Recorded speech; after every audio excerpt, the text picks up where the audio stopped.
Alright everybody, this is game number 1 in a best of 5 between the Vietnamese team SayMyName and BacT versus RoR. We are gonna have Emperor Wars do a round of 16s over here.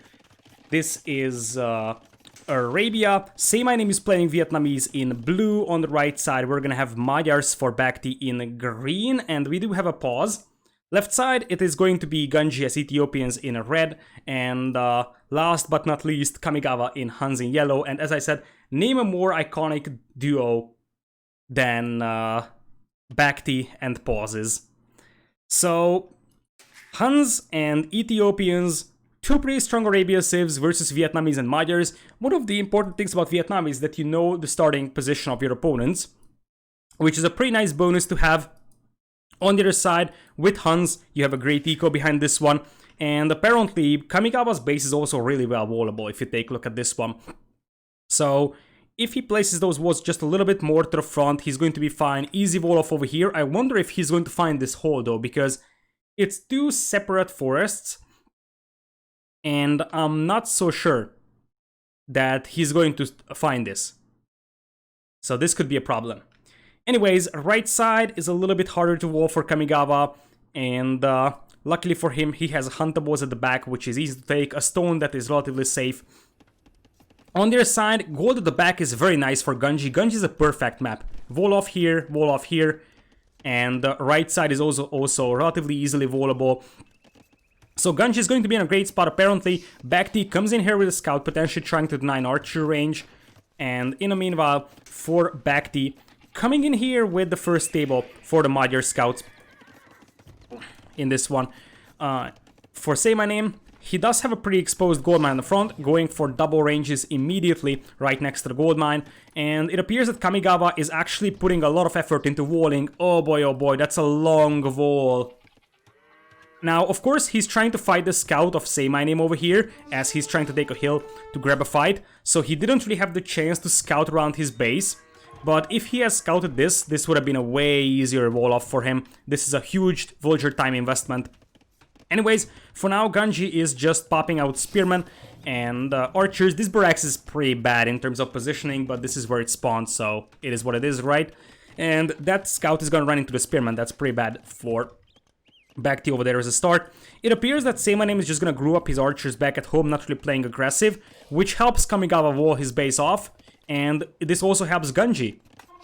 I think that these archers being late and the fact that SayMyName could potentially even lose that scout could actually mean that Kamigawa and Ganji will have time to, you know, finish the wars. And, well, from that point on, it's going to be tough for BacT and SayMyName to do any kind of damage. Going on with the defensive tower, it's better to be safe than sorry, says Kamigawa. And this is the moment when I think Kamigawa will soon realize that there is actually a potential opening on the left side of his base. Picks off one scout and damages another one with his spearman. But this wall is far from being finished. And meanwhile, he's also going to lose his scout to the archers and spear over here.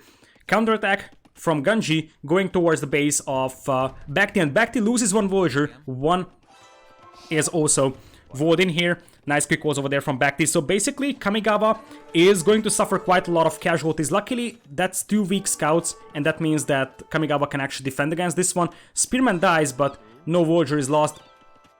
And it appears that Kamigawa and BacT will be the targets of the two teams. Archers will need to snipe down the Spearman over here to allow the scouts to break inside. And in the meanwhile, Kamigawa is going to be fully walled. This is actually pretty good for RoR. They are fully walled, BacT isn't, and this is a chance for them to potentially do some damage onto BacT's eco. If you look at the economy, BacT is the only player who is kind of low in villager count, 36. He lost at least one villager. Not sure if he has wheelbarrow or not right now. Anyways, a second layer is coming in here, but this also means that Kamigawa is in the danger of losing his gold mine, which is a pretty significant issue, I would say. He's going to pull his scouts to go back home and defend. Another layer comes in here just to make sure those scouts cannot run into the base of Kamigawa. And honestly, Kamigawa has quite a lot of idols over here. This lady has been idle for quite a time, and she could also be picked off pretty fast. Now this scout from Ganji could actually find this villager and snipe it down, and it appears that Ganji is also going back to help Kamigawa in this one. Scouts break in. That's going to be one dead scout though. And if you take a look at the scouts from Kamigawa, he has bloodlines and +1 armor. Meanwhile, only the free forging is on there on BacT scouts. He even runs into a TC fire. So this should be an easy cleanup for Kamigawa. Because he has +1 armor, he has bloodlines. He should be able to clean this one up. Ganji going up to Castle Age is the first player with Ethiopians. And in the meanwhile, SayMyName is getting close as well. And I think that BacT... I'm somewhat surprised that BacT is this much behind in Castle Age time. I thought that he didn't really invest a lot into his scouts. He only has a few scouts out here, so he should be going up to Castle relatively fast, but it doesn't appear to be the case. Kamigawa is still pretty far away, but I would say that this army of scouts could easily pick off this army of archers. It's bloodline scouts. They can kill the spearman and then clean his army up, and that means that SayMyName is going to have basically no army to fight with in Castle Age. And in the meanwhile, Ganji still has quite a lot of archers, so I feel like this is the moment where Kamigawa should just unleash those scouts and deal with this horde. I think he's waiting for his friend, but he needs to make sure they don't lose those archers, because those archers are a lot more important than having the scouts out there. Indeed, we'll get a nice surround, and he's just going to commit to this fight. Archers coming in here to snipe down the spearman, and from this point you just need to use the scouts to clean the archers, and these scouts are so weak that they're not really going to inflict any major damage. Look at that, all of them just died to like one hit, and this is a cleanup. BacT and SayMyName at a combined 16 military, Ganji alone has 23, and BacT is the only player who hasn't clicked up to Castle Age just yet. Still missing a wall over there on the northern part of the map, by the way. Other than that, he has the biggest base of all players. Now, there's a new batch of scouts that could do some damage, and honestly, the base of Kamigawa right now is open. But on the other hand, Ganji is fully evolved, and he's gonna be progressing towards Castle Age. In fact, he is up to Castle, going for the free pikemen of Ethiopians alongside the crossbowmen. And the concern right now is that SayMyName only has 12 military, whereas Ganji has, well, 26. Some of them are at home, but still. And if I'm not mistaken, this is going to be a fast university for ballistics, potentially tumbling as fast as possible for Ganji. That's a very, very strong combo, I would say, with Ethiopians here, especially considering that you have the free pikemen as well, which help against initial knights. Oh, that's an awful lumber camp spawn, by the way, for SayMyName.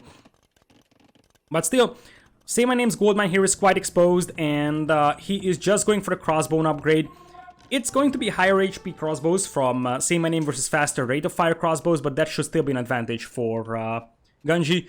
Now, the crossbows are going to counterattack Kamigawa here, and there might be an overchop. Is there an overchop or not? That's one villager down from Kamigawa, loses another one, and he has to retreat. And quite a lot of his farms and wood lines are also exposed to the crossbowmen, so it's not great. But in the meanwhile, this is even looking worse for SayMyName. He is losing his gold mine and losing quite a lot of villagers over here. Warion is back. Thanks for the 1 year of support. Thank you so much, Warion.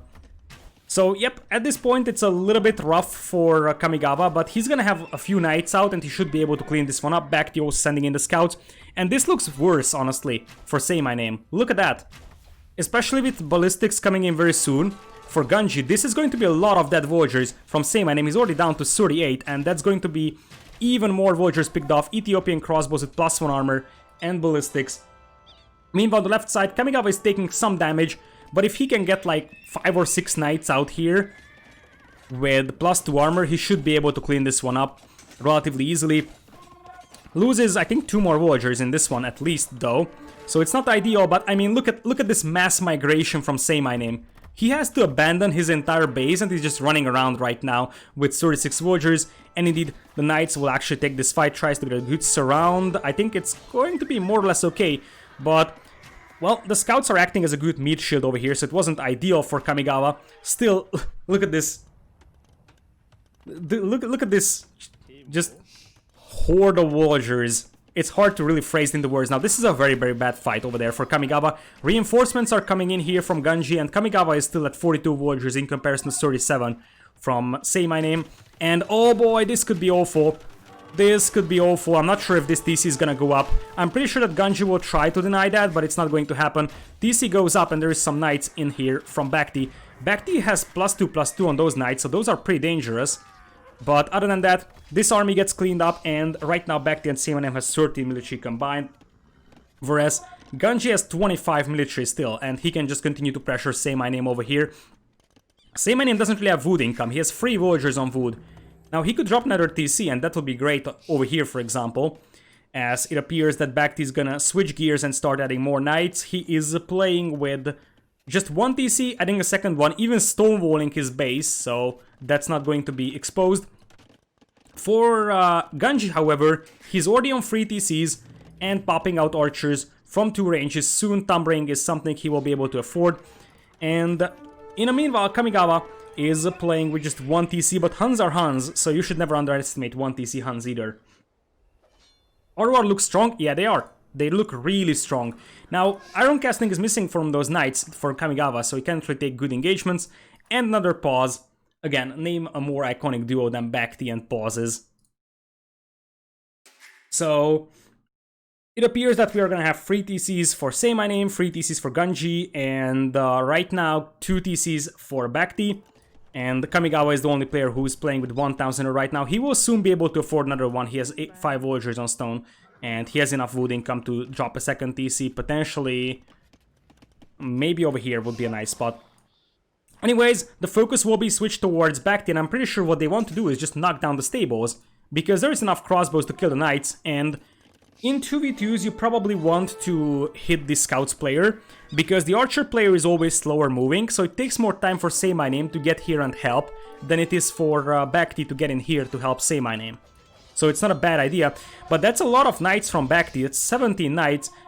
Kamigawa has 13 knights only, but only 7 of them are here on the battlefield. This could be pretty dangerous, because there's also crossbow reinforcements coming, +2/+2 knights, but Tumbling is in here for Ganji, and he can actually take a nice corner over here.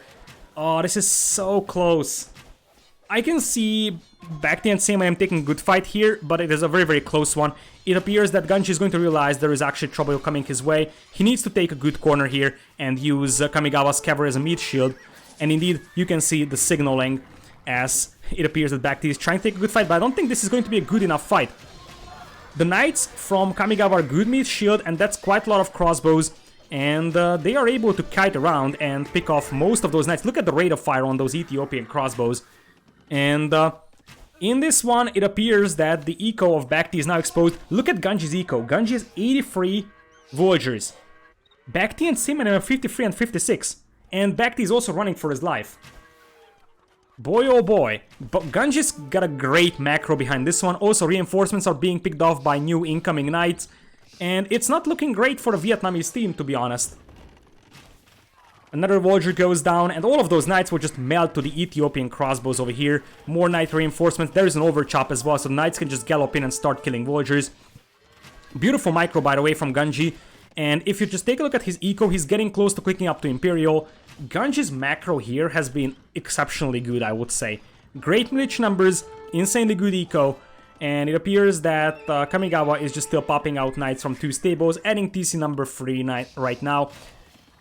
Some villagers getting picked off on that TC, that's not really a big deal, but look at all the villagers getting killed here on the left side. BacT is down to 52 villagers with 20 idols. He's just not going to be able to reinforce his cavalry numbers. And in the meanwhile, Imperial Age is coming in here for Ganji. It's not ideal if he loses this army before getting into Imperial, but he might be able to take a relatively good engagement over here. Nice micro over there from BacT, drawing away the arrow fire from the crossbows. But now, Ganji is just gonna focus on the crossbows of SayMyName. In the meanwhile, there is apparently some sneaky villagers here from SayMyName. What's the plan here? That's a lot of sneaky villas, so I don't think it's a misclick.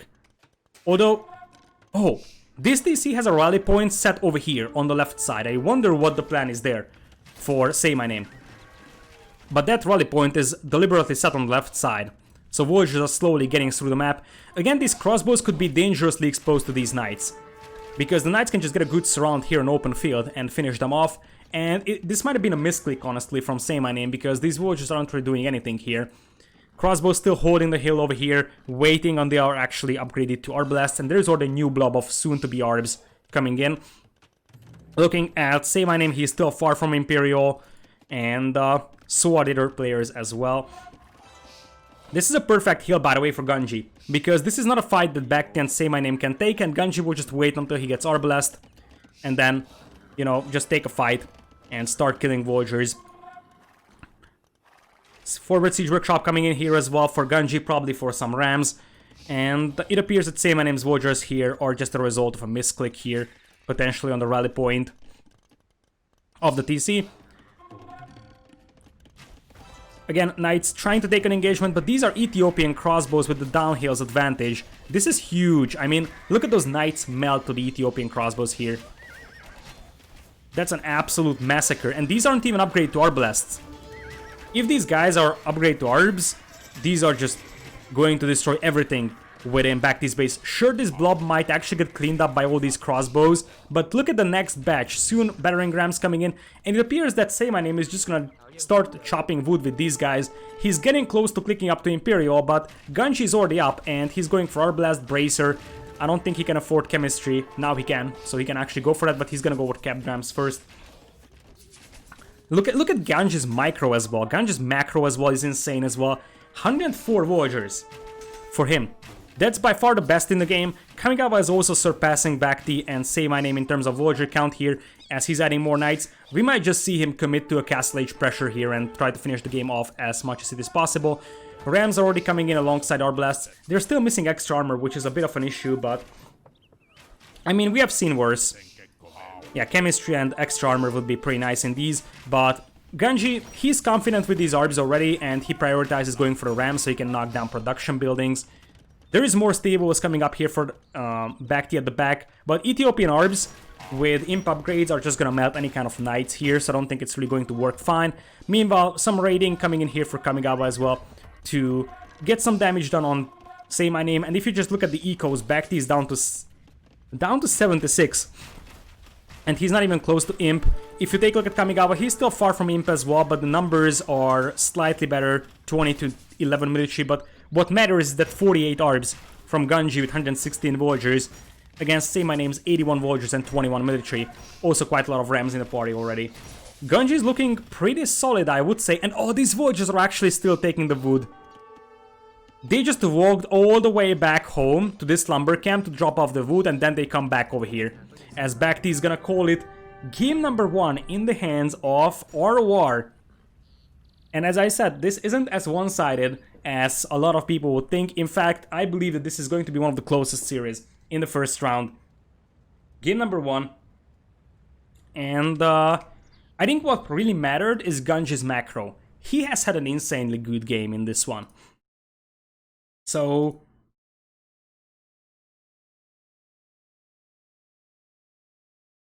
look at this, 102 kills, 45 deaths only. Great eco, 12,000 wood in comparison to SayMyName, 7,000, also 8,000 gold in comparison to 5,000. So he massively outperformed the other archer civilization in this game. And if you just take a look at the timeline as well, there was never a moment when Ganji lost a lot of archers, if you take a look at this one. Every moment in the game, he had a consistent archer number, whereas for SayMyName, there were some bad fights where he got surrounded by Knights, or got cleaned up at the back of Kamigawa's base. And BacT wasn't really able to add a lot here because his eco got pressured quite hard at the beginning. So with that, game number 1 is in the hands of RoR. And we are going to go into the first home map of the Vietnamese team, either Aztlan or Cape of Storms. Botkin Arrow, thanks for the bits. Thank you so much for the support. I really appreciate it as well. It's very surprising that so far, we have seen in multiple occasions that the team that is supposed to be the weaker team is still winning Arabia. And I think this is great for RoR, because now all they have to do is just win their own home maps and they will win the series. So winning Arabia is a massive advantage in any tournament, basically. Winning game number 1, the neutral map, is something that you always want to have. Alright. Next game being set up right now. Ganji is the host, by the way. Kamigawa will remain, so apparently Vodka is not going to step in to this series. And let's talk about civilizations here for a moment, okay? Where is that? Did I close it? No, I didn't close it. Okay. So if we go in here, whoops, just a moment, I will just need to restart my game because, you know, sometimes you can't join into the lobby if you haven't restarted your game, so I will just do that in advance just to make sure that everything works fine. But anyways, yeah, winning is crucial for any tournament strategy, I guess. You are totally right. Winning is crucial for any tournament. Yes. So, Vietnamese are gone and Magyars are gone. On the other side, Ethiopians and Huns are taken. So, I would say that for Aztlan, Japanese is legitimate, Celts is great. Maybe Cumans or Burmese with men-at-arms could be interesting. Maybe Incas. It's tough to determine, but I would say that Japanese is legitimate. Speaking of cavalry civilizations, maybe Malians could be pretty solid over here. Other side, for Ganji's team, I can see Byzantines working out here. I can see Teutons being pretty solid in Aztlan, to be honest. Just for scout civilization. Or Khmer could be great, in fact. I think this would be the place to use Khmer on, to be honest. Because you can just go and drop some houses close to the fish, so you can protect your villagers while you are fishing, which is a huge advantage, I would say. So you don't necessarily capitalize on the farming bonus of Khmer. What you want to capitalize in this case on is the house bonus of Khmer, which is also a pretty nice one to have. Hey Nimano, are we playing Golden Stream now? Nope, we're not playing Golden Stream. That's the only map that hasn't been picked in the tournament so far, which is surprising because it's basically the same thing as Golden Swamp, with just very minor modifications. So, we are waiting for the next game over here. Ganji and Kamigawa are in the lobby, but not BacT and SayMyName.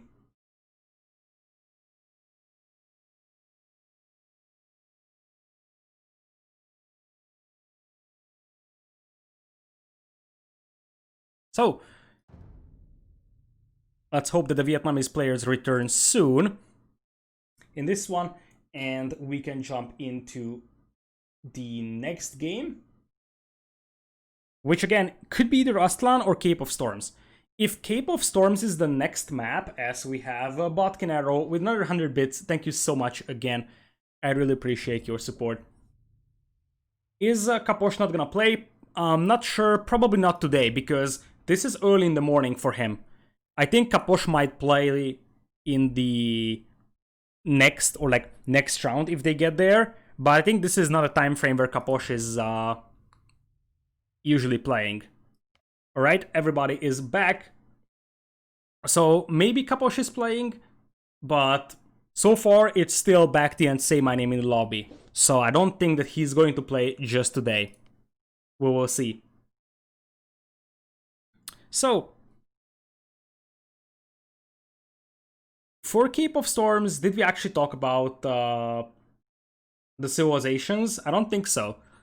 Because if we go to Cape of Storms, what could be a pretty solid combo on Cape of Storms? Potentially Mongols, but there is no Mongols, so Tatars? Tatars and Persians are a pretty solid combo, I would say, for Cape of Storms. Flank for Tatars, Persians for pocket. On the other side, for Cape of Storms, Malay or Japanese flank. And maybe Gothic pocket. Or maybe Burmese pocket and go for Rambai. Missing Kaposh is a bigger problem for VNA than Vodka for RoR. I do agree, I believe. That it would be nice to see Kaposh available, because he could definitely add a very, very good boost of Empire War skill.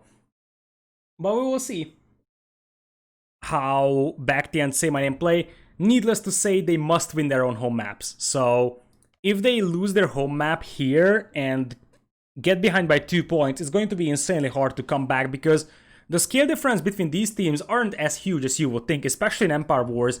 If Ganji and Kamigawa are prepared for this one, then, well, they could potentially defeat the Vietnamese team here. The winner of this series is going to match up against MBL and Nikov in the next round, so it's not going to be an easy matchup for whoever gets there. And I would say that if RoR beats VNS here, that would probably still be the biggest surprise of the first round, at least so far. Yeah, Italians could also be an idea, to be honest.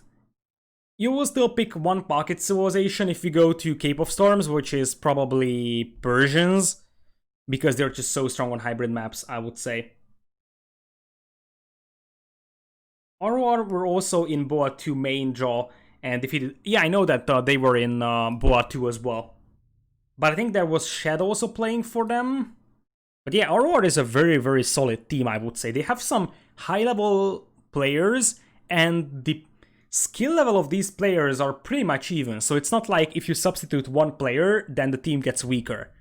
Ganji, Kamigawa, Vodka are pretty much similar in terms of team game skill, I would say.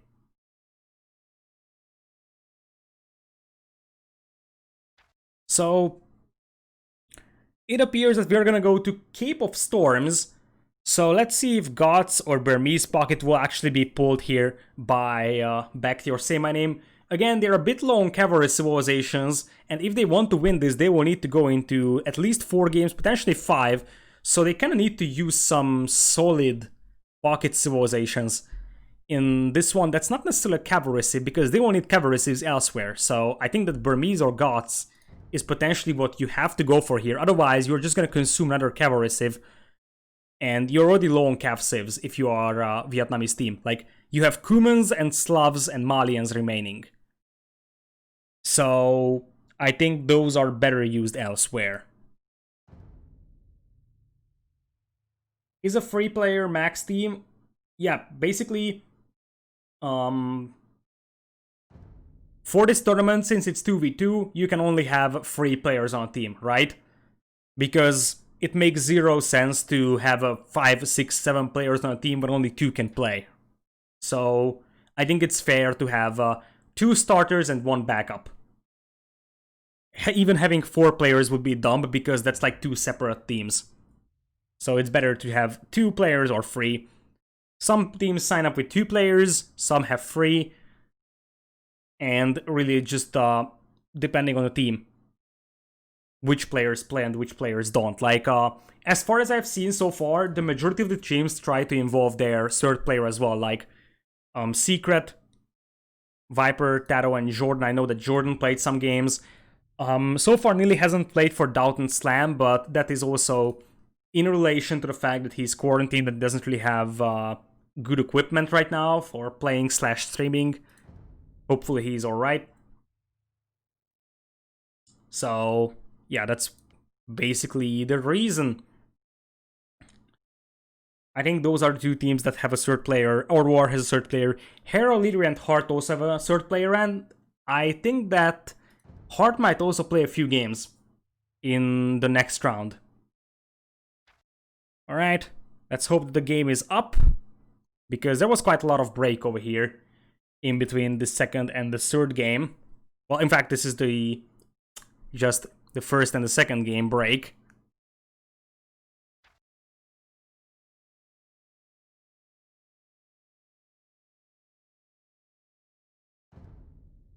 So, yeah, basically that much.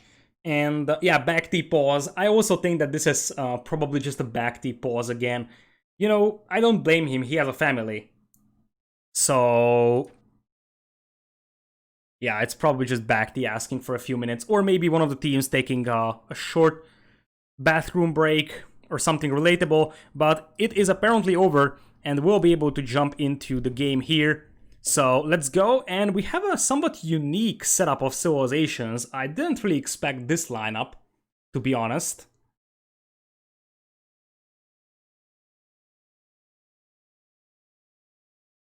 Alright, so welcome everybody, this is Cape of Storms in game number 2 in a best of 5 in between RoR, featuring Ganji as Chinese flanking in red and Berber's pocket for Kamigawa in yellow. On the other side is the Vietnamese team. We are gonna have SayMyName as Malay flank in blue and a Malian's pocket for BacT in green.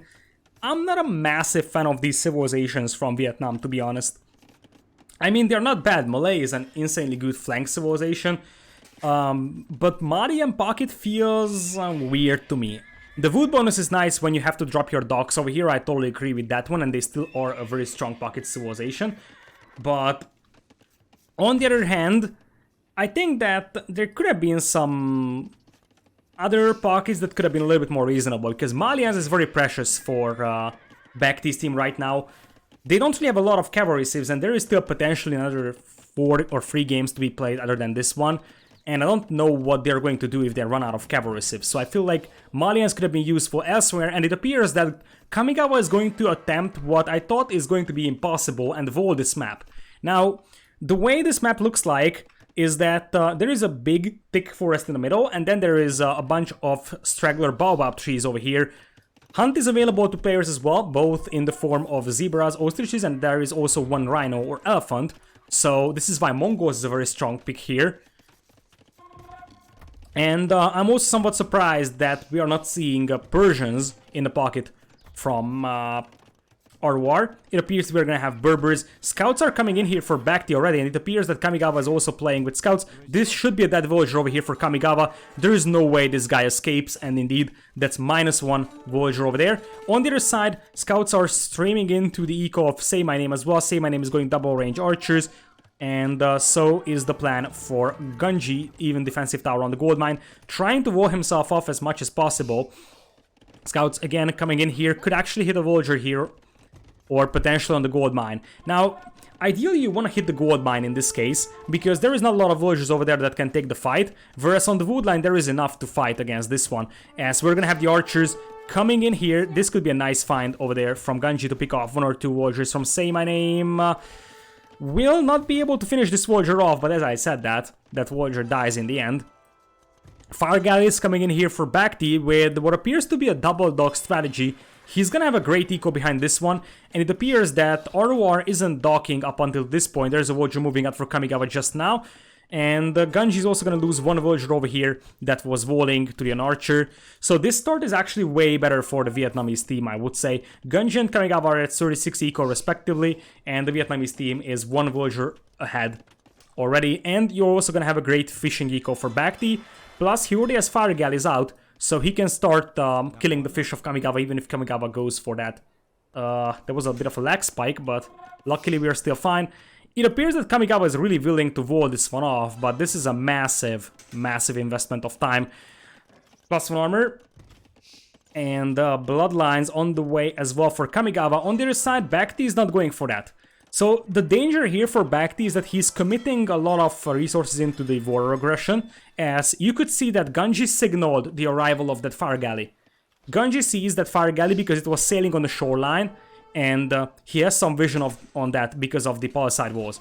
So he knows that there is going to be Fire Galleys coming into the fishing eco of Kamigawa. Big fight over here, and as I said, since BacT is committing resources into making some ships, this means that he doesn't have resources to upgrade his scouts, and that's going to be a pretty significant problem, because Kamigawa is just unleashing those Berber scouts with +1 armor and bloodlines, and they absolutely tear apart this army over here. In fact, they could potentially deny this tower or just camp beneath it. Apparently the tower goes up and villagers hop inside, but the damage is already being done here quite massively. Just 1 archer denying this woodline, that's not really going to be a massive thing. And not looking great for Vietnam anymore. They still have the eco lead, luckily for them, and it appears that indeed BacT is going to be able to deny the fishing eco for Kamigawa over here for the time being. But while this is actually done, SayMyName does not really have gold income, which means that he's forced to go for skirmishers right now. Scouts trying to finish that tower off, but in the meanwhile, Gunji kind of has to dance and kite away from the javelins of those skirmishers.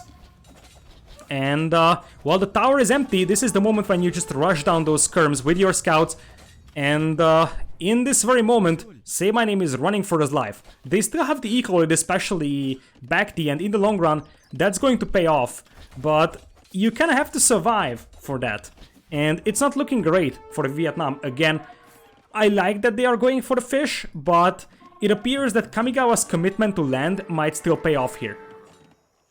Look at Kamigawa! I thought that this map is not wallable. Kamigawa just says, hold my pizza, and he's just gonna wall the entire map over here. Probably the ugliest walls I've ever seen in my casting career. Still, as I said, if SayMyName is doing a decent job, you know, just slowly dying here, this could still be a chance to rebound, because now the majority of the resources for SayMyName are safe. The gold he has is safe, he's getting close to clicking up to Castle Age, and he's melee, so he can catch up to Gunji, even though Gunji clicked up faster. And the BacT is also getting close to clicking up to Castle Age over here, and he's gonna have a way stronger eco than there is for Kamigawa. So having a 10 eco lead is pretty significant. Sure, the Castle Age is going to be pretty significant for RoR, but as I said, BacT is clicking up just now, he has a significant eco lead, and he will probably open camels, because his opponent is going to be faster to Castle Age, and SayMyName is also up, and with melee, he should be up to Castle, I think even ahead of Gunji. Some scouts coming in here, nice, quick wall so far from BacT, very, very nice. His scouts are going to be pretty much destroyed, because Bloodlines is still missing, but at least he's able to defend. There is still quite a lot of scouts coming in here to hit these gold miners. Some of those gold miners are weak as well, so Kamigawa could just commit to this, pick off 1 or 2 villagers, and then be done for the day. And as I said, Castle Age is going to be pretty much at an identical time for Gunji and SayMyName. Meanwhile, Kamigawa really walled this one off, I have to say. Now, I like this one. Fire Galleys being able to open up the walls could be pretty important in the long run, so all these wars are worthless if Fire Galleys can just open this part. And remember that the Fish Boom is really going to kick in the long run. So in early Feudal Age, it's a little bit dangerous, as that's a lot of scouts coming in here from BacT. One of the reasons why he was late into Castle Age is because he was going double stable scouts here, and he can just gallop into the base of Kamigawa. Now, Kamigawa already has the knights out, but with that, BacT can just, you know, delay those knights, and apparently BacT is gonna go straight to the gold mine. Kamigawa has no knights over there, and holy moly, that's going to be a lot of dead villagers. Exactly what Kamigawa didn't want. Losing that gold mine, sure, the knights will be out, but at this point BacT can just commit to this one and try to pick off as many villagers as he can, disrupt the eco of Kamigawa, and then snowball this one with the better eco and his knights slash camels. He's going for knights himself. It's 58 eco in comparison to 45, and in early Feudal Age you kind of get a disadvantage because you have to invest into the fishing eco, but now you see the return value, and that's going to be great in the long run. Gunji is a great army of crossbows, though. For now, I think SayMyName will be able to defend against this one, though. Knights on the way for BacT. I think BacT will need the sword stable, though, because he's gonna have a good income of food and gold, but in the meanwhile, Kamigawa is gonna go for cheaper Berber knights, and Kamigawa is on free stables. You can see that, free knights queued up over there. Another villager bites the dust, but I think that SayMyName's defense has been pretty much okay so far. Running away with the villagers, trading off the archers. Loses one more villager though, which is far from ideal, but they still have a massive eco lead thanks to the fishing eco. And in the meanwhile, light cav upgrade is in for BacT, and he's killing quite a lot of villagers from Kamigawa. And I would say that keeping your pocket alive is a lot more important than keeping your flank alive. It would be nice to have a few camels from BacT, and indeed he's going for that, just to deal with those knights. And this could also be a decent fight for a Vietnamese team picking up the crossbows. Still, RoR isn't really contesting the water, and that means that BacT and SayMyName could just fish boom all day, all night. Also, TC coming up here on the gold and stone on the north. The majority of the gold and stone is up on the north, so having those TCs out there is pretty significant, I would say. More knights and camels in the party, as it appears that Gunji is going to commit to this manganol pressure. And in the meanwhile, we have what appears to be triple stable knights from Kamigawa still. Some more raiding from BacT in the eco, but that's not really a significant thing. +1/+2 for BacT on those camels and knights, +1/+2 as well for Kamigawa. This is a tricky fight, I would say, but the longer the game drags, the better it is going to be for our Vietnamese players, because they have a significantly better food eco in this game so far. Still, Manganol pushing away those crossbows. +2 armor for SayMyName, only +1 for Gunji, so that's slightly better.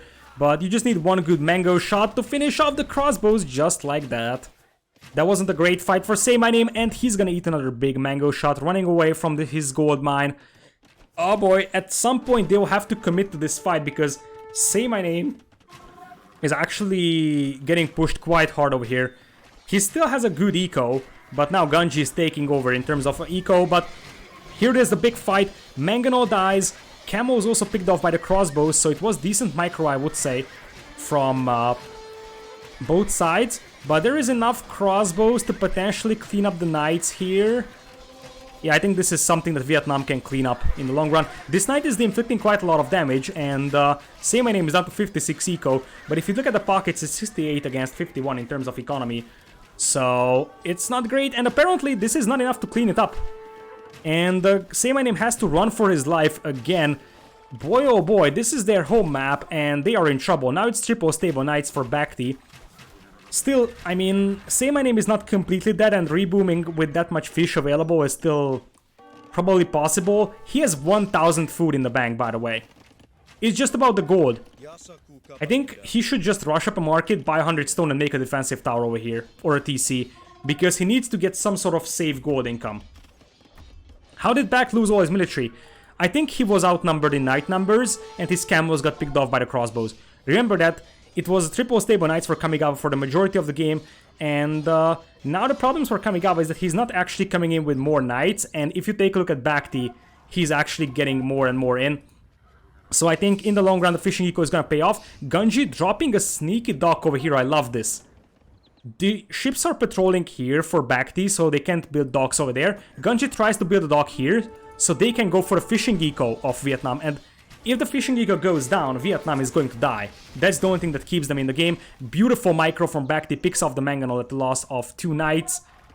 And for now, they have taken some beating, but they're still pretty much in the game. Now it's essentially even economies for the two teams. Farragali pops out for Gunji, and he's even gonna go for Fire Ship, which means that the fishing eco for SayMyName and BacT could be in danger.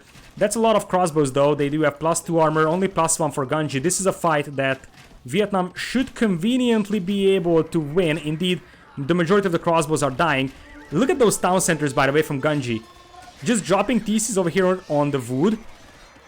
And this is also great to just jump inside with villagers and have some additional firepower over here. You literally drop your TC right next to the opponent's base. Siege Workshop being rushed up over here by SayMyName. He still has 1000 food in the bank. Gunji is going imp. Gunji is going imp. BacT is not even close to imp. SayMyName is missing gold for imp. Boy oh boy. And fire ships will soon be sailing into BacT's fishing eco. This is looking worse and worse for Vietnam. Honestly. Now, a good mango shot here could turn things around very, very fast, but they need some momentum relatively soon over here. I mean, SayMyName is trying to get as much gold as he can for himself, but like they need a defensive castle or something comparable. BacT is still in a great spot. He has 35 villagers on gold, but he's losing quite a lot of fishing eco, which is going to kind of disrupt his food income. And he's missing quite a lot of food. Mangonel comes in here. It could still get picked off by the knights with good micro.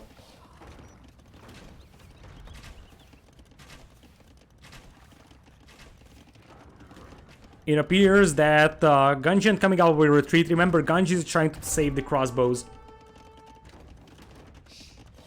In this one, most of those crossbows are full HP, and they might be heading straight towards BacT's base. Another Mangonel pops out. Oh boy. This is getting closer and closer. If you take a look at SayMyName, he could also go Imperial. And Arbalest Bombard Cannon could be a very, very dangerous combo to deal with. Nice moves over there from BacT, jumping into the TC, so he should be fine. He's technically fully walled his base, but these walls are just single layer polycide, so it isn't really going to help a lot. And the Knights will go back home, I like this. Imperial Age coming in here for SayMyName, and BacT will try to take this fight with the Knights he has. The problem is that there is going to be Arbalest very soon. If this was just crossbow, as Project Belgium is dropping a host, thank you so much, Bagum. Welcome everybody from the Pet Gun Pet stream. So the problem is that if these were just crossbows, you can clean this up with knights, but not against Arbs. That's a lot of knights though from BacT. Still not even close to Imp, and in the meanwhile, 50% towards Imperial is SayMyName. He's gonna have Arbalest and Bombard Cannons relatively soon. On the water, however, we have BacT losing his fishing eco. Also, Knights committing to take down this TC. Arbalest is in now. I don't know how BacT could fight this one. He either takes a horrible fight against the ARPs here, or he's gonna lose a lot. It appears that he's going to try and take a fight now. If those orbs actually get into these narrow corners with the trees, then that's going to be an excellent fight for Gunji. He's trying to do that right now, and this is looking like an awful fight for BacT. Look at Gunji taking that excellent spot, and as I said, those are orbs against Castle Age Knights. BacT is trying to just get more Knights out there, but Orblast are so efficient. I think SayMyName has to carry this one with his Orblast now, because BacT is losing all of his military. He's down to 73 eco. Now both RoR players have better eco than the Vietnamese players. This is over. Knights will actually get into the eco of BacT and SayMyName, and RoR is going to be 2 games ahead of the Vietnamese team, not only winning on Arabia, but winning on the home map of the enemy. RoR is looking pretty strong in this one. Look at this. Gunji again has an insane macro behind this one. His imp times are so sharp. And at this point, how are you even defending against this one? Kamigawa is still Castle Age, but what matters is that he still has quite a lot of Knights, and it's supported by Orbs over here. This is a nice surround from BacT though. This is a very nice surround, and he might actually be able to finish this fight off over here. Meanwhile though, Ram's already coming in here for Gunji. No Mangonels to fight against that one, and SayMyName only has 2 ranges on the front and 1 at the back, so it's not like he's gonna have insane production. And look at the next wave of Knights here for Kamigawa. Now BacT has +2 attack, so his Knights are slightly better, but still, holding against this one is going to be awfully hard, and his eco is way worse than the one from Kamigawa, 75 against 101. And there is no answer from SayMyName to those Rams. Not a Bombard Cannon, not Mangonels. +2 armor is also coming in here for Gunji. BacT is gonna call it. RoR is gonna be 2 games ahead over here. Boy oh boy. I thought that this is going to be a close series. But this was very dominant from RoR, I have to say. It's one thing that they won, but there wasn't really any moment where they were looking like they're going to lose the game very badly. Basically, in the majority of the time, it was RoR pushing. So indeed, now, BacT and SayMyName need a reverse sweep. Again, Gunji 130 kills, 92 deaths. He is playing insanely strong. In this one, Kamigawa 13,000 food, despite the fact that he had 0 fishing eco. 10,000 gold for BacT, but he didn't have enough food and didn't have enough production.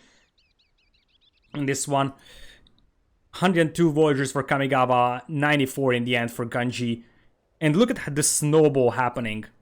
Again, there wasn't really any moment where RoR took a bad fight. They never really lost considerable numbers. They always managed to keep their armies together and get the upgrades before taking any fights, which is a huge advantage from them and a massively great performance.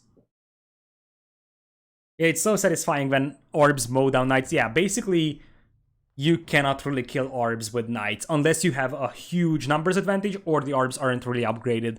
But if the orbs have, let's say, +1 or +2 armor and bracer chemistry, it's nearly impossible to kill them, to be honest, with Knights. Yeah, BacT had a good pop, but they didn't. But BacT was still Castle Age, that's the problem. And SayMyName was also losing ground. So SayMyName was getting pushed back by Gunji, and also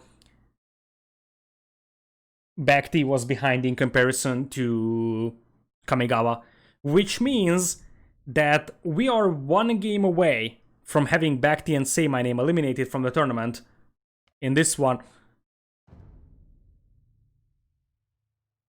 And RoR could actually move on to fight against MBL and Nikov. And honestly, I would love to see how RoR can perform against MBL and Nikov, because they were strong here. So who knows, they might actually be able to make it very competitive against AM. Yeah, indeed, BacT lost his fish, and Gunji plays that dock so well. I love that idea. That he placed it on a point where there was no vision from the opponent's ships, in the middle of the map, basically.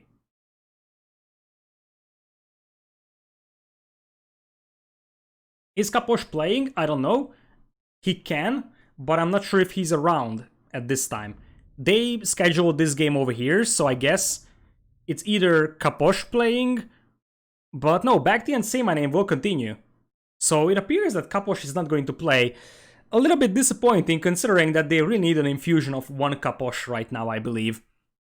Like, I'm not sure if, let's say, Kaposh and BacT or Kaposh and SayMyName would be able to beat RoR here, but at least it's worth a shot, you know? So, after 2 games where you pretty much got destroyed, you would assume that the third player, who's actually a player who beat MBL in Empire Wars, what an Empire Wars do, but Red Bull Wallow, that would be a pretty nice addition to the team. But for now, we are gonna go to Aztlan, which is the second home map of the Vietnamese team. Now, if they can get a good hold on the middle, I think Vietnam is gonna have a massive advantage in this one, so I think this could actually work in their favor. But we will see how that goes, I think. Where is Vietnam-Argentina cope coming from? I'm not sure. I think it is somewhat related to time zones, because, like, let's say 2 or 3 a.m. GMT is like 10 a.m. in Vietnam or so. So Vietnamese players play in the morning, and like 2 or 3 GMT is evening in South America. So I guess if you play that time of the day, it is quite frequent that Vietnamese players get matched up against South American players. So I guess they play a lot together, and when you need a practice partner at a given time frame, you are looking for someone who can play when you play. So basically probably time zones. But yeah, that's true. For example, Nikov had ACCM as his practice partner for Red Bull Vollo. Also, of course, practice partner always varies. Because, like, for example, you don't want to practice against someone who you're going to meet pretty early in a tournament. Slam is a massive exception because Slam's time zone is like something very weird. Slam has a weird time zone, and his sleep schedule is also weird. So that means that scheduling with Slam is always very hard because Slam is playing at a time frame where very little or very few players do. Alright, everybody's ready apparently, so we'll be jumping into the next game pretty soon. Where is Slam? Slam is Canadian Vancouver? I don't know where exactly he is in Canada, but I know that he's got some crazy time frames. Vancouver. Okay, that's actually... Which part of Canada is Vancouver?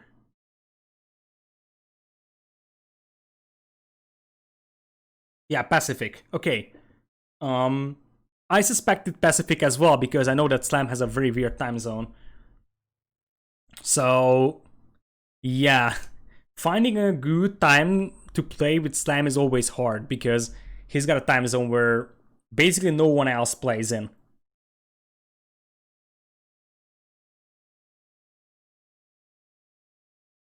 So, yeah. I remember that when we had 2 pools last year, the hardest thing to do was schedule Slam's matches because, well, his time frame was so weird. And, like, for example, scheduling a Dalton Slam match against an Asian team is impossible because then you need Europe, you need a Slam time zone, you need Asian time zones to be alright as well. But, anyways, we're gonna have game number 3 over here. Ganji and Kamigawa for RoR in a 2 points advantage on Aztlan. This is the second home map of the Vietnamese team in Empire Wars Duo. Left side is SayMyName in Burmese in green, surprisingly, and Japanese for BacT in blue. Japanese is your archer civ, and Burmese is a civ that I don't know what you really want to do with. Apparently just go scouts here, but I feel like there were better scout civs available for the Vietnamese team. On the other side, forward archer range for Ganji over here, he's playing Byzantine, so Skirm and Spear could actually be an idea, and Kamigawa is playing Teutons for the scouts. One of the very important things to talk about, you cannot mine stone on this map, only in the corners you have the stone available, but you have to chop through the layer of wood over there to be able to do that. So you cannot really spam towers. You can afford to drop 1 tower, after that you will have to buy stone to do that. Teutons is also a great idea, because you can squeeze in 10 villagers into a tower, so you can just jump inside over here into the tower for the safety. It's actually a great idea. Other idea would have been Khmer, because then you can jump into houses to protect your fishing eco. Anyways, for now it seems like both teams are just going to fish casually, and for whatever reason BacT is walling here to the edge of the map, I don't know if he knows that there is actually a wood line over here that he could use to wall. By the way, the corners on the map are always revealed to everybody, so you can see that the players know if either of the opponents are actually in the corner and able to mine stone. So, archers apparently for Gunji, he's not gonna go for the spear and skirm play, and he will be more or less fully walled, but there's actually a tile missing over there. That's a weird wall over there from Gunji. Not sure what actually is the source of that. And it appears that SayMyName is also walling himself to a certain extent, not really committing a lot to the walls right now. Scouts coming in here for Kamigawa. Japanese spearmen will definitely be a great addition here to kill the scouts. Scout are going to be able to pick off that spearman. BacT didn't turn around in time, so that spearman didn't actually land a single hit on those scouts. For now, there is a bit of a pressure on the berries, but it's not massive, I would say. Okay, now this is going to be finished over here. Not a fan of these walls because you can't really drop a safe lumber camp over here to chop through. But it appears that everybody will be fully walled in this game. So let the fight for the pawns begin.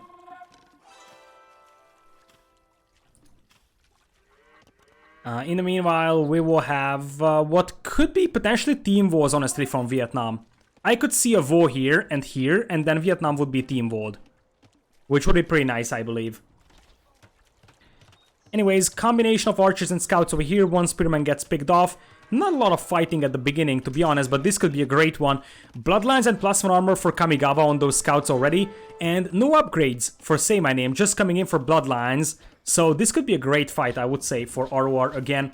If they can commit to this one, indeed, they are gonna go for that. And this isn't looking great for Vietnam again.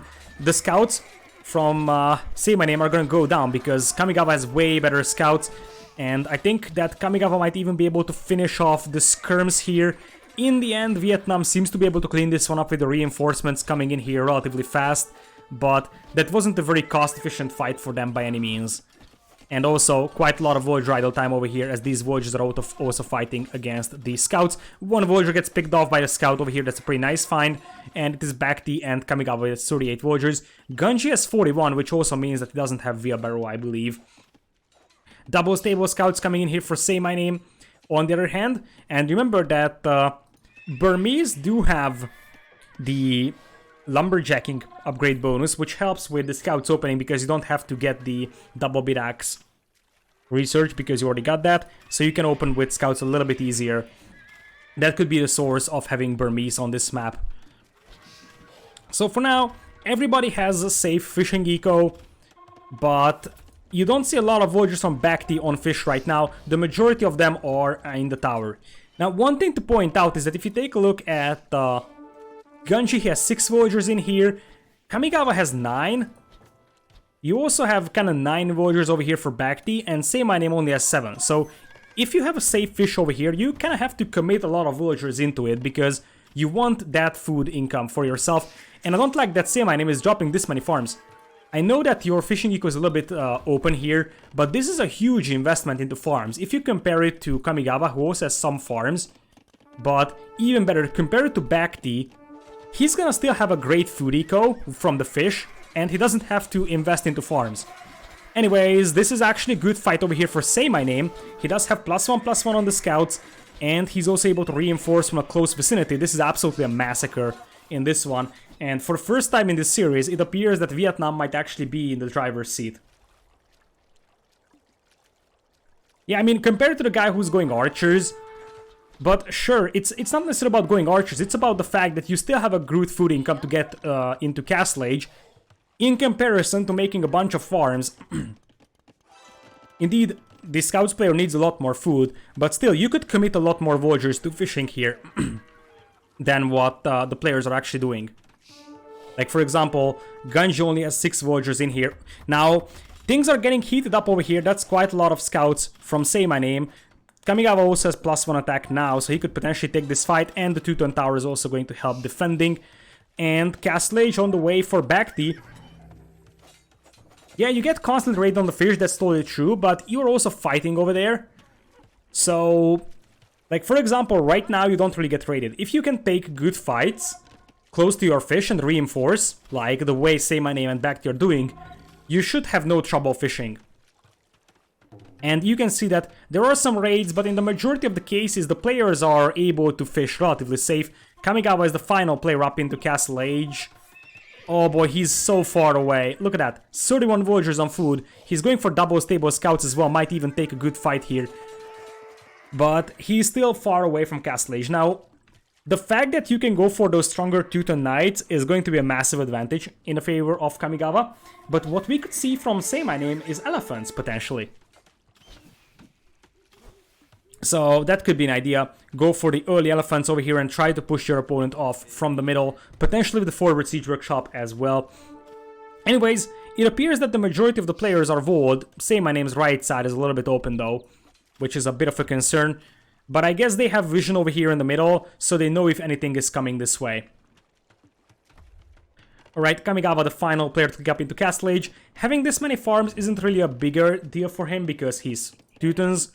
And it appears that the only player who's really chopping through the wood line here is BacT. We will soon see SayMyName also chopping through. But it appears that RoR isn't really willing to go for the corners. So that's an idea, but I still believe that you should actually try to go for that, because the majority of the gold and stone will be there, so you will need that in the long run.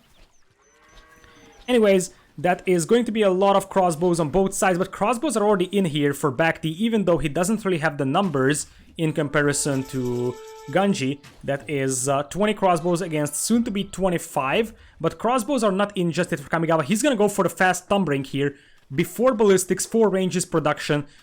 I guess the best thing that Kamigawa can do here is trade his scouts off to the scouts of SayMyName.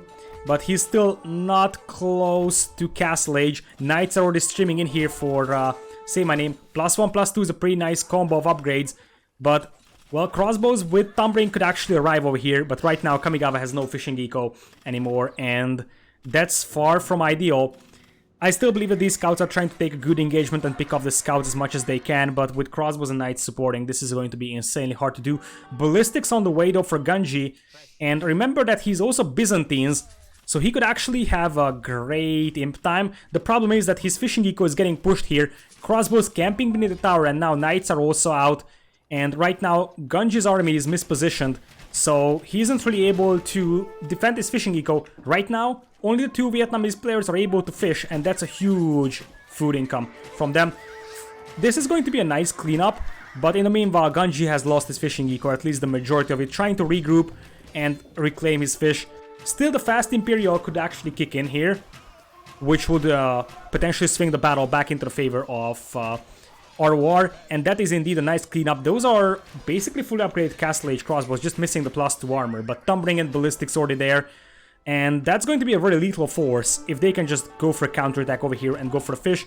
Crossbows pop out right now as they're trying to clean up the knights. I don't think that you have enough crossbow numbers over here to do that, though, so we might see Gunji trying to break into the base of BacT reinforcing the walls with houses. That's actually pretty nice so far.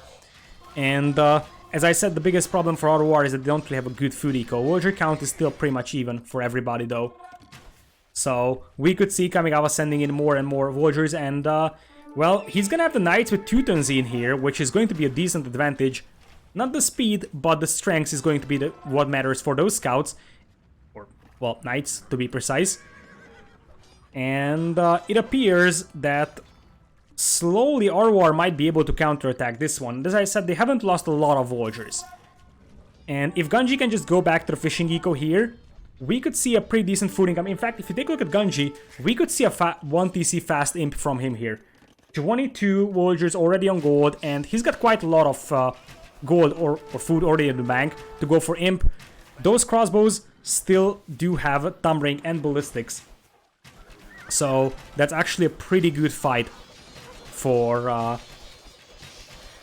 Kamigawa and Gunji, I believe. Also, those knights are a little bit more tanky for Kamigawa, but there is +2 armor for SayMyName, so I don't think it really matters this much up until Kamigawa gets iron casting for himself.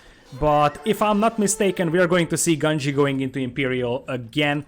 And that's going to be a completely different scenario, especially with Kamigawa raiding the food eco here with the knights.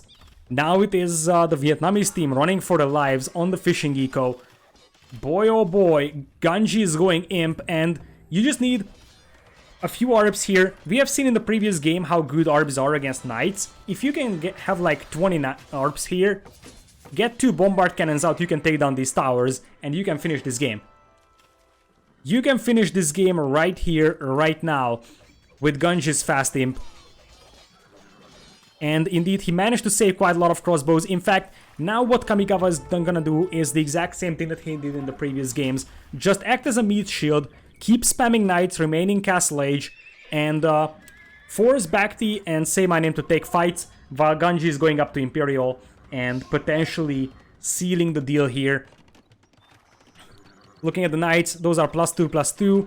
Kamigawa is still missing the +2 attack, so those Knights are relatively even because the Teutons do have the extra armor. And I think that this moment, Gunji has to retreat though. He cannot afford to lose these units, and the Byzantine pick seems to be pretty solid over here for an Archer Civ, because you are going to have that great fast Imperial time. RoR is too strong, says Vodka, and RoR is strong even without Vodka. That's also something to point out. I love these outposts as well from Gunji, just to make sure that he's not gonna get raided from the sides. I think at this point it's fine for Gunji to lose the fish, because what matters is to keep the archers alive. Just keep them alive, get Arbalest, Bracer, and then you can counterattack this one. You just need a siege workshop for like a bombard cannon or so to take these towers down. Again, Kamigawa is going to lose a few villagers, but this is going to be decided by the snowball of crossbows or Arbs here in this one. Indeed, Gunji is up to Imperial now. On the other hand, BacT had a great fishing eco, and apparently he's going to drop a siege workshop in the middle for mangonels, but it's not going to work against Arbs. Knights going straight towards the base of Kamigawa. Kamigawa will need a quick wall behind this one. I think there is a hole in between the house and the barracks. Crossbows are also coming in. Kamigawa should be able to take a good fight over here. Indeed, there is a hole. So Kamigawa could be in massive danger. Arbalasts coming in here. Bracer already done. And, well, being honest, Kamigawa's base is very small, so he doesn't really have a lot of options to run away. But here come the Arbs, and these guys could easily get trapped in here. So, right now it's the TC firing at them, and indeed, they're gonna get surrounded. Knights trying to escape, but from this point on, it kind of feels dead for them. Arbs are just gonna melt the Knights, and I think this is enough for RoR to push this one. Oh, there's some more Knights, so I'm not 100% sure anymore. Especially with those archers having +2 armor and only +1 armor on Gunji's Arbs. But still, they are firing down hills with Thumb-Ring. Elite skirms in the party for Gunji. Interesting decision, because there's still a lot of Knights to deal with, but it appears that we might see some more skirms from him. And in the end, he seems like he might be able to clean this one up. Both Gunji and Kamigawa have way worse ecos than the Vietnamese team. So in this one, Vietnam is really outbooming them, but you have one Imperial Age player for RoR. The good news is that BacT, since they managed to push off RoR from the middle, BacT is still fishing like a very, very happy person, and he's going to be going up to Imperial, whereas Kamigawa is not even close to Imp, and if you take a look at SayMyName, he's also going Imperial. He's also going to chop his way into the corner now, and as I said, having this fish is a massive advantage.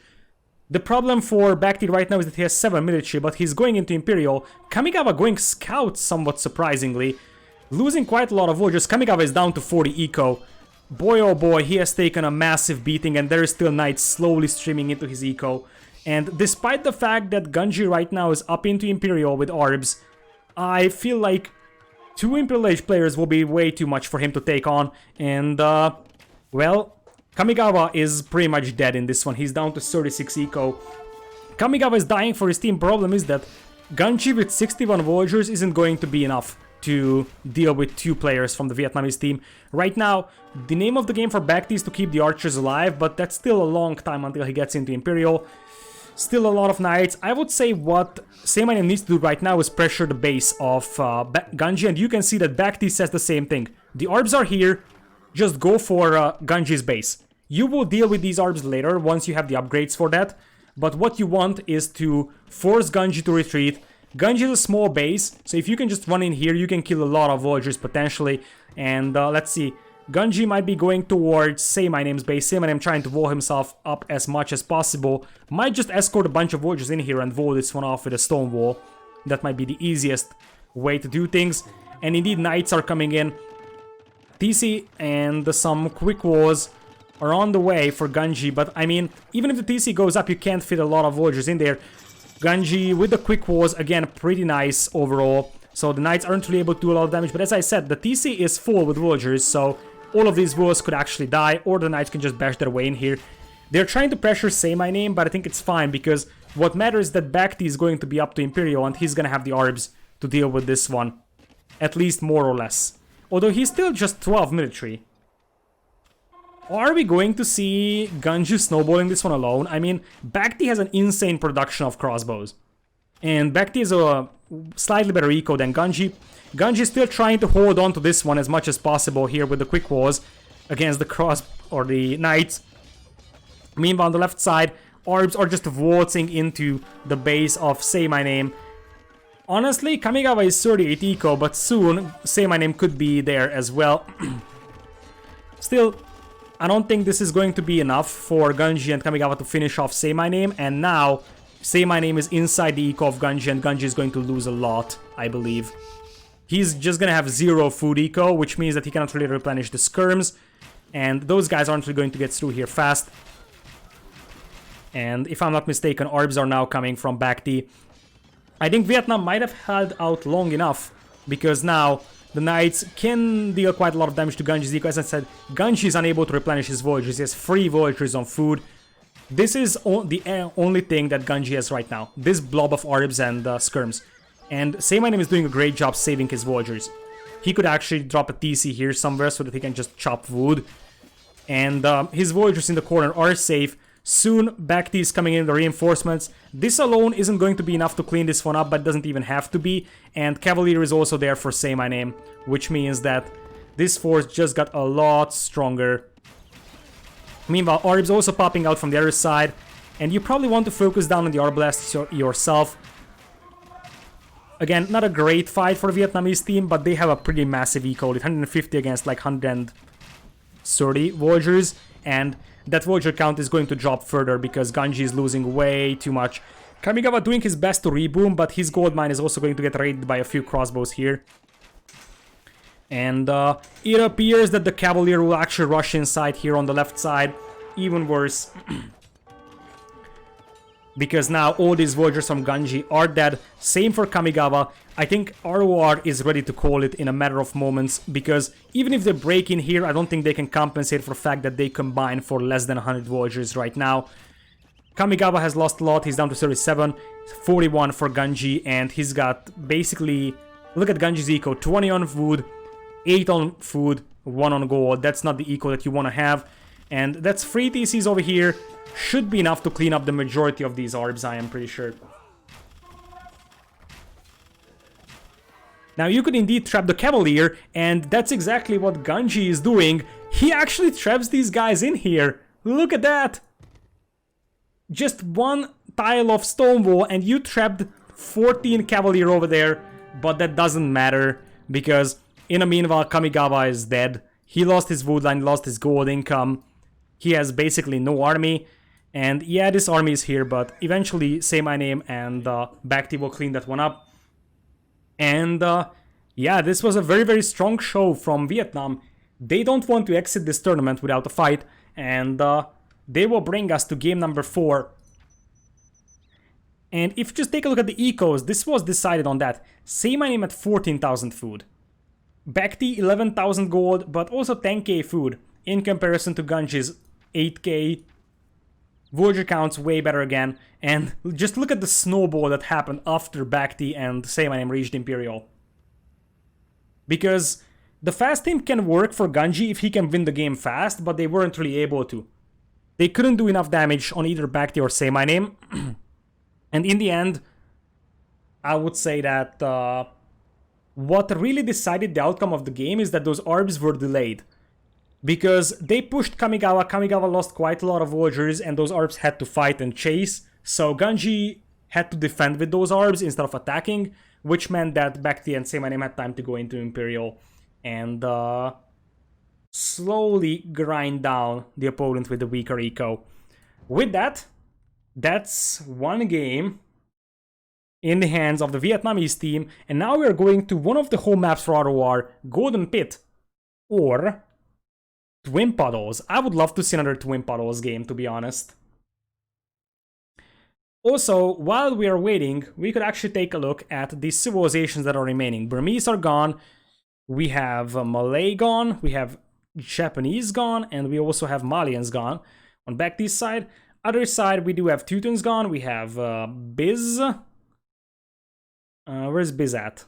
Byzantines gone, Chinese are also gone, and Berbers. So what we are left with for game number 4 and 5, which is Twin Puddles and Golden Pit, is Khmer, Britons, Portuguese, Persians, Italians, and Tatars for Ganji's team. Now, Tatars could be great on Golden Pit. I think they might actually reserve it there because of the elevation. Or Britons can also be great. Khmer is still available, Persians still available. I think Persians is left for Twin Puddles, potentially alongside Italians or Portuguese. That's my prediction over there. And then maybe Khmer and Tatars on Golden Pit.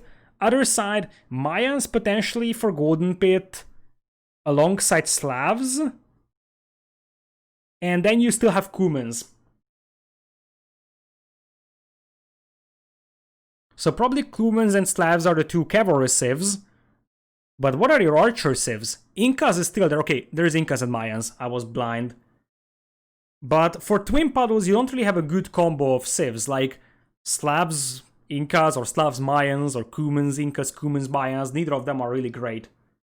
Goths, Incas, yeah, that would be a YOLO move, I have to say. Goth and Inca. But Goth and Inca would have been a YOLO move on this map, I believe. It would have been better for Aztlan to go for that civ combo.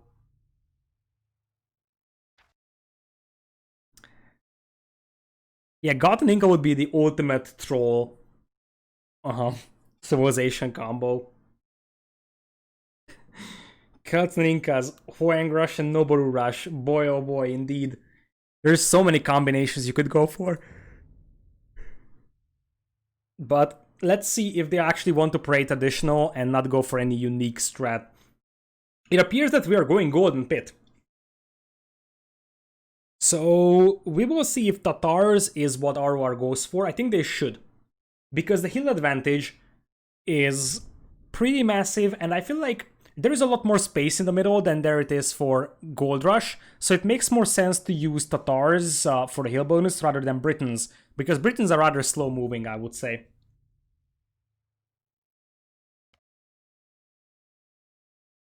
Alright. By the way, we have 300 people over here. Thank you so much, everybody, for sticking around.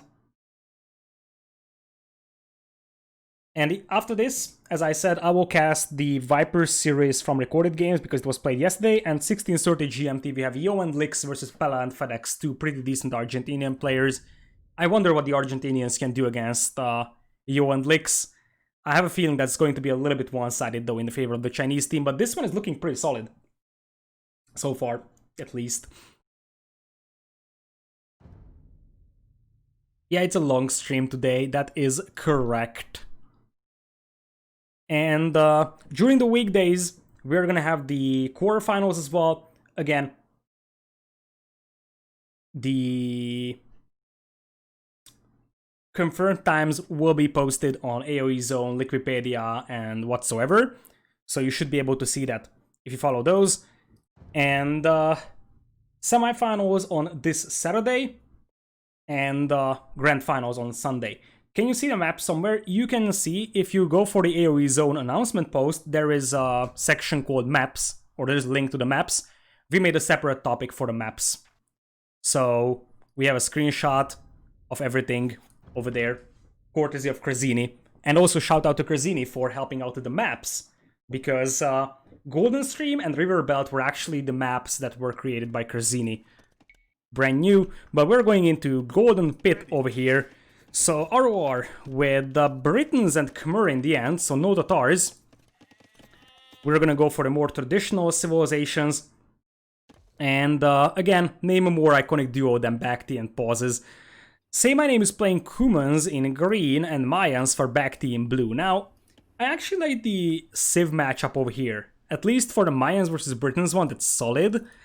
Cumans versus Khmer is tricky because Khmer can have a pretty fast castle over here, I would say, and Ganji apparently is gonna call a restart.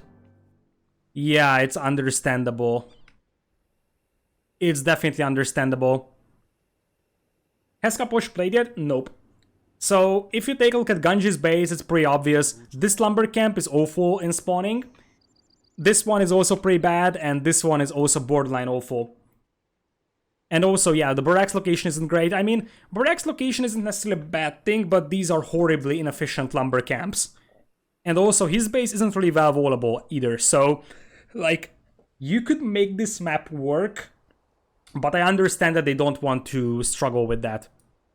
Because, as you just take a look at this one, this is a bad lumber camp, this one is even worse, this one as well. Other than that, it's technically a wallable map, but the lumber camp spots are pretty bad over here, and you want good wood income when you are Britons. So, we're going back. And, yep. What do Cumans do against Khmer? This is always a tricky question, because Khmer can have a very, very good uptime to Castle Age with their farming. So I'm not sure that you can capitalize enough on the Cuman boom. Because you will stay longer in Feudal Age, but if the Khmer player just goes Castle and double stable Knights, you are actually in trouble because you will just have scouts to play against that. And on the other hand, if the Cuman player goes for a 2TC play in Feudal, and then the Khmer player just goes for a Castle Age almost immediately, then we could see just 3TC boom from the Khmer player and, you know, just catch up. Alright. So, retry for Golden Pit. Game number 5 would be Twin Puddles, by the way. Which would be a very nice final game. So, let's hope that we're gonna have 5 games over here in a nail-biting series.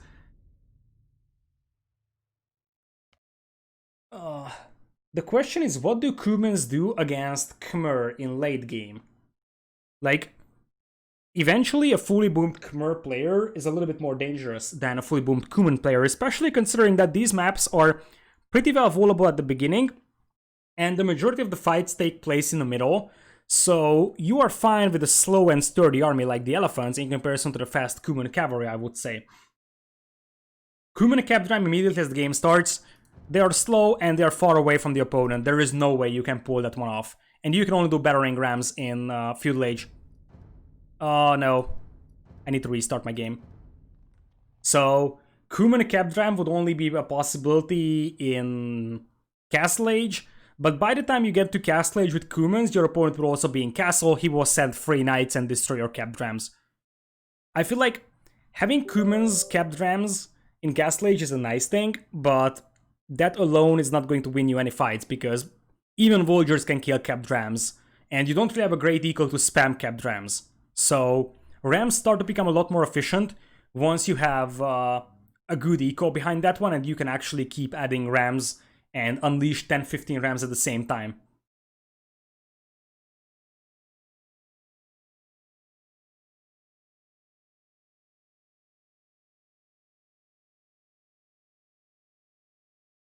Alright, so I will restart my game and then we will jump into game number 4. Faster scouts may be a nice start, true, but I don't think it's going to be something that matters that much. At least you know that you can run away from some scout fights, which is always a nice thing to have. But on the other hand, I just believe that it's not going to be that big of a factor. So, especially with the Khmer farming eco, I could see just wall up and go into Castle Age immediately for a Khmer player. Because with that, you would just kind of ignore the scouts, go into Castle Age and open knights, and then suddenly you will have a good eco, you can drop additional TCs, and start adding knights really fast. And if the Cuman player goes scouts, then it's going to be completely useless, because well, knights just destroy scouts.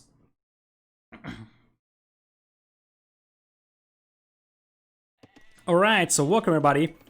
Attempt number 2 in game number 4 in this best of 5 in between SayMyName and BacT. On the left side, BacT is playing Mayans in blue, SayMyName is playing Cubans in green. You have a Kamigawa for RoR in yellow as Khmer, and Ganji is playing a red Britons.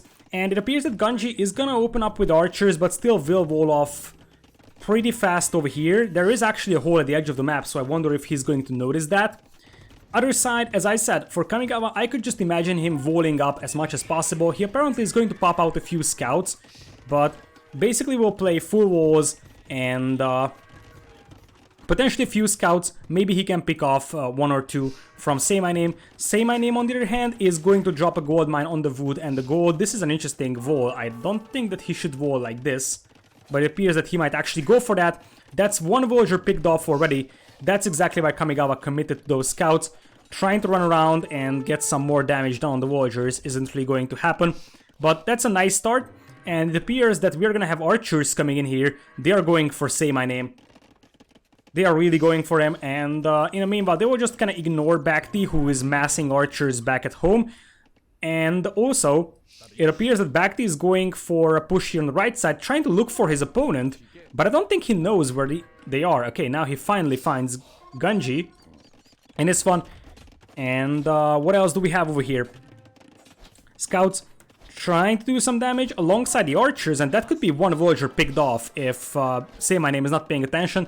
Nice house wall so far from SayMyName, so he's going to be fine defending against this one, and he's slowly booming in comparison to the opponents. In fact, he's not even adding any military, just having like 1 or 2 spearmen as a defense, just booming with 2 TCs, although one of those TCs is idle, so it's not as ideal as it could possibly be. And in the meanwhile, as I said, Kamigawa can just go Castle Age and start going for knights. I could see like knights and forward siege workshop mangonels push here, because that's pretty dangerous against the Kuman boom, and Mayans in feudal age archers aren't really going to be able to stop that, because mangonels will still kill their archers. Anyways, Ganji is also going up into Castle Age. Remember that he only went for 1 range archers, whereas BacT is investing into double range archers, which means that his Castle Age time is going to be worse. This is a perfect scenario for RoR here. So, 0 army from SayMyName over here, just booming. On the other side, BacT is gonna have a feudal age army for quite a time, whereas for Kamigawa, he's actually getting ready to pop out knights from double stables, potentially forward siege workshop and the mangonels. That's a great start for RoR. As I said, this map is usually just wall off and get into Castle Age. Archer armor also coming in here for Ganji, and he will wait with the crossbows.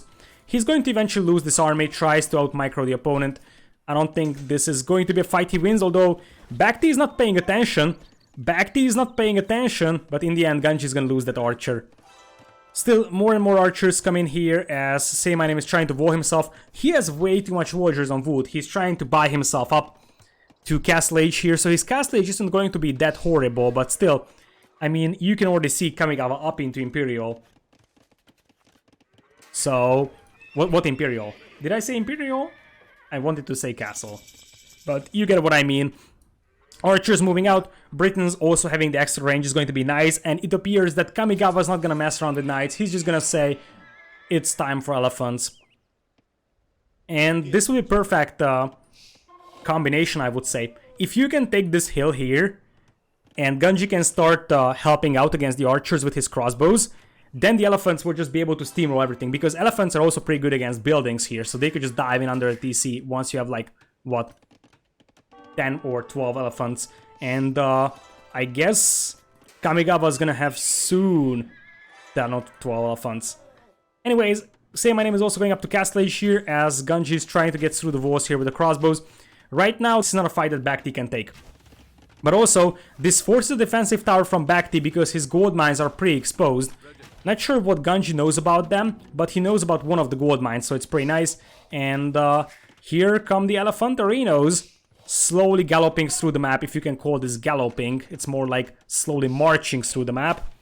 Spearman goes down, and we could see a few villagers being picked off here, but apparently The fours will be completed by BacT, so he's going to be able to fall back.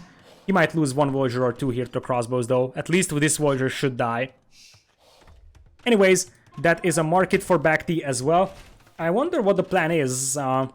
He's mining stone, and he has quite a lot of food, but not a lot of gold. And his gold income is also disrupted by this one.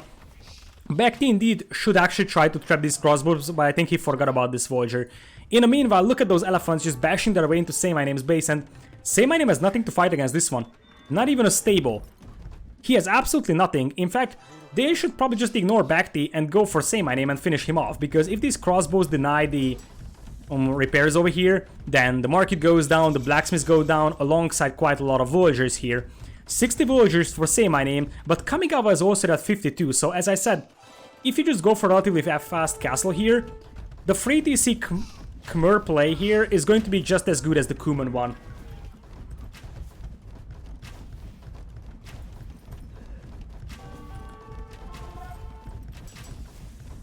So, yeah, Blacksmith is gonna go down, which hurts quite a bit, because right now, if you take a look at SayMyName's army, he doesn't have +2 armor, doesn't have forging, and he's going to lose the Blacksmith. In fact,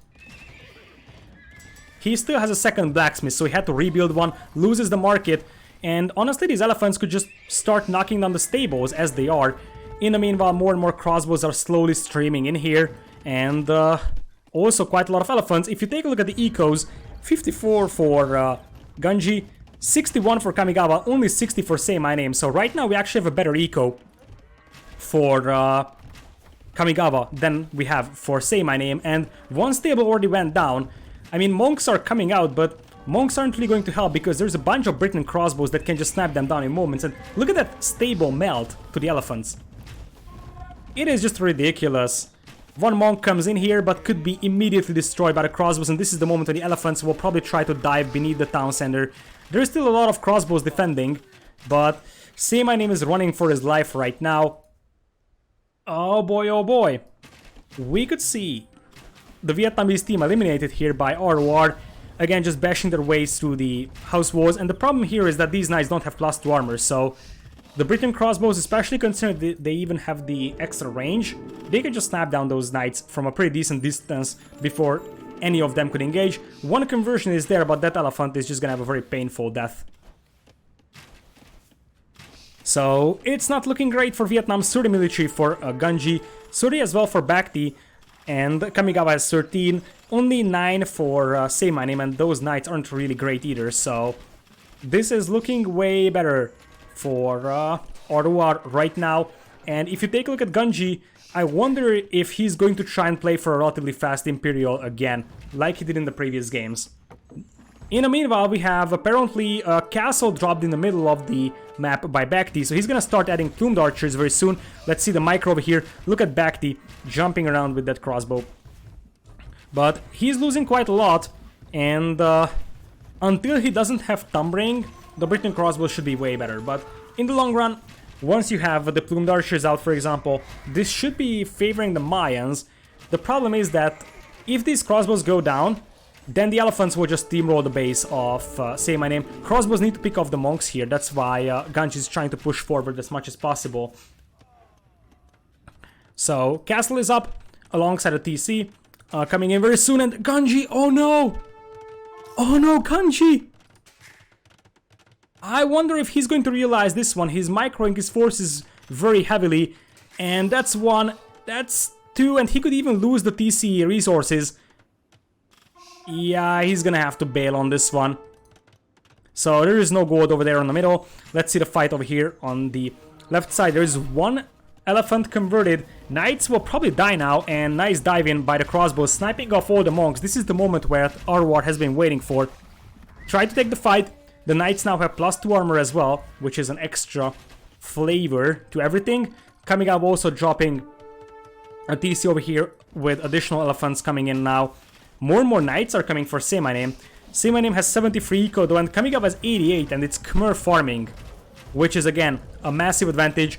And elephants are diving beneath the TC. It's still 2 town centers right now for SayMyName, but soon to be 1. He's going to lose this TC here, and he cannot really stop that, I believe. Indeed, one of the TCs go down, And despite the fact that BacT is more or less right, BacT has 60 eco. Look at Ganji and Kamigawa with economy. Both of them at 90 villagers. That is a crazy boom on both sides. And if you take a look at Ganji, he's getting close to clicking into Imperial. If you take a look at BacT, he's not even close. Kamigawa is also getting close to Imp, even though he will probably just continue with Elephants right now. Ganji will probably make a castle here and start trapping this castle down later on once he gets to Imperial. So now there is tumbling in here for the crossbows for BacT, which gives them an upper hand against the Britain crossbows that lack tumbling, as another castle comes in here, and the hill advantage is also on the side of BacT, so this could be a pretty bad fight for RoR. Right now the crossbows are firing down hills, just to make sure they can maximize their damage output. But Ganji is going into Imperial. Let's see if the Knights can get a good surround. This could be a crucial fight for the outcome of the game. Monk's getting 2 conversions over here, pretty nice. Because if Ganji loses his army, his Imp isn't going to be worth anything. But if he gets up into Imperial and keeps this army together, it's going to be the same thing that happened in the previous games, as the Elephants are just steamrolling the... Oh man, look at those crossbows just running for their lives right now. More Elephants coming in here for Kamigawa. In the meanwhile, Kamigawa is also booming on 4 town centers now, getting close to Imp. RoR is very dominant in this game, I would say. Again, it's 50% towards Imp for Ganji. 43 and 26 is the military count for BacT and SayMyName. Slightly worse for RoR, but RoR has a better quality army, and it's going to be even better once we get to Orbs. But Britons, and indeed there is the castle I was actually thinking about, and then soon to be traps to start knocking down these buildings in the middle. Now Plumed Archers could actually stop this castle, which could make the game a little bit more interesting. But I don't think they will. They'll probably go for the raids. There's actually an opening here, so they could rush inside. Apparently Ganji is afraid that he's gonna get housed, so he's just randomly spamming houses over here. And meanwhile on the left side, it's kind of now or never for SayMyName and BacT. They need to clean that blob of our crossbows up, because if they are upgraded to Arbs, then that's going to be a pretty bad scenario overall. But I don't think that BacT and SayMyName have enough to clean this one up. They are constantly getting repelled by the increasing amounts of Elephants. I also see siege workshops coming in here for Kamigawa, for potentially battering rams. Indeed, battering rams are coming in. And Arbalest and Bracer isn't even coming in. Okay, now Bracer is on the way as well. As I said, now or never for BacT and SayMyName. The eco is way better for RoR right now. There is some raids by the Plumed Archers, but it's not really super influential, and you will have the traps coming in very soon. After that you can go for the Yeoman as well, so you will even have an extra range. And now it's Orbs, and we know that Orbs just melt Knights. This is a fight that Ganji could take, to be honest. Just pick off the Knights. Most of those Knights are pretty low in HP, and then you can pick off the crossbows as well. BacT has a lot of archers queued up, but doesn't have the production buildings to mass produce them. You can see that each archer range is like 6 crossbows queued up. But look at those Britain crossbows just sniping down the blue archers over here from a distance. Meanwhile, Rams are going to push the middle from one side, traps from the other. And there is enough crossbows to protect these traps from anything that could come their way. And indeed, believe it or not, Mayans will still be 0% victory rate in this tournament if BacT and SayMyName lose here.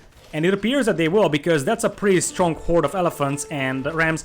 Elephants are sturdy enough to just, you know, tank the arrow fire and kill the villages that are trying to kill the Rams. And meanwhile, traps are coming in as well. I don't think this is going to happen for BacT and SayMyName. Especially if you take a look at Kamigawa's resources, he's getting close to clicking in, but I don't think they are really thinking about that right now. So one castle is getting destroyed over here. Look at these fortifications, even walling in the traps just to make sure that they don't get sniped down by whatever could come their way. But there is not really anything that could really come in to snipe those. SayMyName only has a few knights and that's it, and the crossbows don't really snipe traps here. So one of the castles are down and the battering rams might finish off the other one here very soon. Orbs on the way into the middle as RoR takes control over the middle and potentially takes control over the series as well. BacT and SayMyName combined for 160 villagers. Kamigawa alone has 130. That's ridiculous. And he's just adding more and more and more in elephant numbers. Now, the castle here stays up for the time being, and apparently Mangonel pops out. That's a nice move from BacT. Popped out 2 Mangonels to deal with the Rams, but in the end, that wasn't enough. And the trap will eventually finish this castle off here, I'm pretty sure. Meanwhile, Orbs bashing their way into BacT's base, and BacT doesn't have this gold mine, remember that. BacT right now is gonna have no gold income if he loses the middle here. SayMyName trying to get a foothold in the middle here, and it appears that we're gonna have more and more Hussars for Kamigawa, so we're gonna see kind of a Hussar spam from our Khmer player pretty soon. It could be great for raiding SayMyName's eco, and honestly SayMyName is getting back into the game in terms of eco. He's up to 96 villagers, adding kind of light cav right now because he doesn't really have a lot of gold to work with. Orbs will take some nice downhill shots over here, but it's still Mayan crossbows with Thumb Ring, even though they're fighting up hills, but they do have +2 armor and Gunji does not have it, so this is a fight that they can actually win even though the losses are quite high. And BacT right now, I think he's just buying stone to repair the castle as much as possible, but he's running out of it. Yeah, he has just bought some more stone. He can repair against 2 traps with 15 villagers, but the third one should be able to finish off the castle. Some orbs raiding over here on the left side as well. And look at that though, SayMyName is rushing into Kamigawa's eco as kind of a last-ditch effort to knock his eco out of the game. Luckily for Kamigawa, he has enough army here to fight this one, but BacT is going into Imperial, the castle still stands, Orbs will dive in and pick off the villagers to prevent the repairs. I don't think this is going to happen for BacT and SayMyName, but they're really trying in this one. Light cabs on the way as well. All these villagers, are they gonna drop a castle here? Kamigawa is going for defensive castle. BacT, I don't know what these villagers are doing, but they don't have stone to drop a castle here, and it would be kind of suicidal to drop it over here.